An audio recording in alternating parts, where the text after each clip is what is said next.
ہیں جو مطلب اوریجنل ہیں بالکل.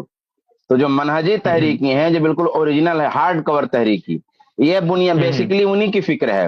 یعنی انہی کا یہ فتویٰ ہے کہ ووٹ دینا شرک ہے. کیونکہ اور ان کی دلیل کیا ہوتی ہے کہ بھائی ایک طاغوت ہے یا طاغوتی نظام ہے، تو اگر آپ ووٹ دیتے ہیں تو بھائی طاغوتی نظام میں آپ شریک ہو گئے، تو اس طریقے سے آپ نے شرک کیا. ہم ان کو کہتے ہیں ہجرت کر جاؤ نا سیدھے طریقے سے. بھائی ووٹ دینے نہ دینے کی بات کیوں کر رہے ہو؟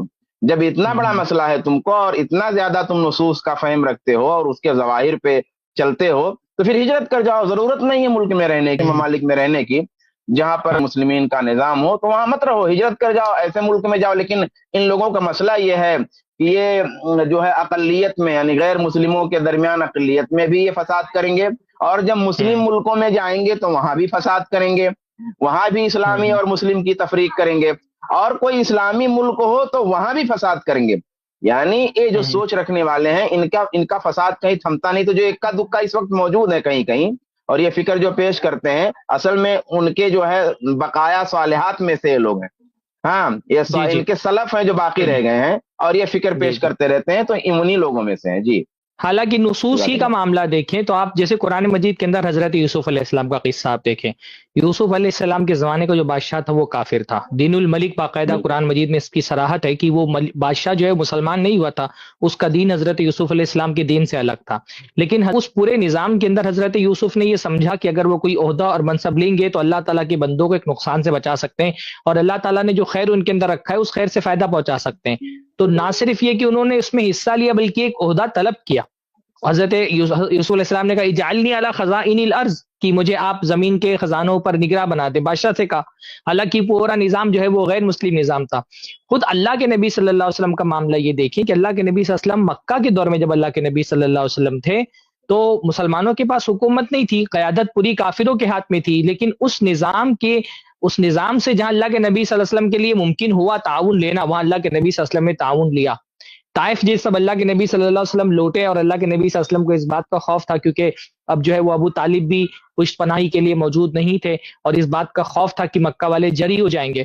تو اللہ کے نبی صلی اللہ علیہ وسلم کو ایک کافر جو ہے نا، اسی مکہ کے ایک کافر نے اللہ کے نبی صلی اللہ علیہ وسلم کو امان دی، اور اپنے دیکھیں مجھے نام یاد نہیں آ رہا ہے، بہت اچھا سا نام ہے، اور نہ صرف امان دی بلکہ اللہ کے رسول صلی اللہ علیہ وسلم کی حفاظت کے لیے اپنے بیٹوں کو بھیجا کہ تم جاؤ اور اپنی نگرانی میں اللہ کے نبی صلی اللہ علیہ وسلم کو مکہ کے اندر لے کر کے. تو وہ پورا نظام کافرانہ نظام تھا، حکومت کافروں کے ہاتھ میں تھی، پر اس کے جتنا اللہ کے نبی صلی اللہ علیہ وسلم اپنی جان کے تحفظ کے لیے فائدہ اٹھا سکتے تھے، اللہ کے نبی صلی اللہ علیہ وسلم نے وہ فائدہ اٹھایا.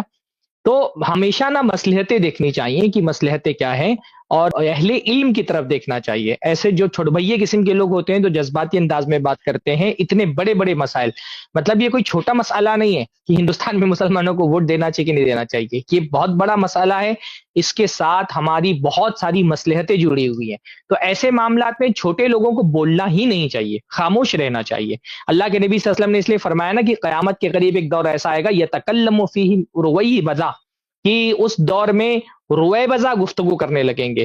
تو اللہ کے نبی سے پوچھا کہ اللہ کے نبی روئے بزا کون لوگ ہیں؟ تو نبی صلی اللہ علیہ وسلم نے فرمایا رجل تافیون یتکلم فی امور العامہ، کہ ایک بے وقوف آدمی عمومی معاملات میں، عام معاملات میں، اہم ترین معاملات میں گفتگو کرے گا. تو یہ جاہل قسم کے لوگ ہوتے ہیں، ان کے اندر نصوص کا فہم نہیں ہوتا، یہ قرآن کا ایک صفحہ سے اسے پڑھ نہیں سکتے ہیں، یہ فقہ کے اصول سے واقف نہیں ہوتے، حدیثوں کے اصول سے واقف نہیں ہوتے، اور اتنی جہالت کے ساتھ خاموش رہنے کے بجائے اتنے بڑے بڑے مسائل پر گفتگو کرتے ہیں.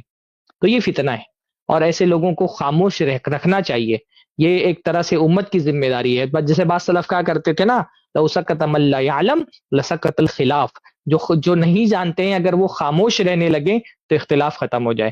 ایسے لوگوں کو گفتگو ہی نہیں کرنا چاہیے ان سب موضوعات پہ، نہ ایسے لوگوں کو سننا چاہیے. ووٹ دے سکتے نہیں دے سکتے، ہندوستان کے تقریباً ہر جماعت کے کبار علماء تنظیمیں موجود ہیں، آپ ان سے سوال کریں، ان میں سے کوئی بھی اس مسئلے میں اختلاف نہیں کرتا، بلکہ ہمیشہ باقاعدہ اپیل کی جاتی ہے کہ مسلمان نہ صرف ووٹ دیں بلکہ بڑھ چڑھ کر کے ووٹنگ میں حصہ لیں، اپنے اس حق کا استعمال کریں، صحیح ترین استعمال کریں، متحد ہو کر کے ووٹ دیں، اور اپنے ووٹوں کو بکھرنے سے بچائیں. یہ ساری آپ دیکھتے ہیں کہ اپیلیں مسلم تنظیموں کی طرف سے، مسلم علماء کی طرف سے نکلتی ہیں. ایسا نہیں ہو سکتا کہ یہ امت کا گہرا علم رکھنے والے دین کے، یہ سب تو دین کا ایک فہم کو نہ پا سکیں، اور بعض جاہل لوگ جن کو قرآن کا ایک صفحہ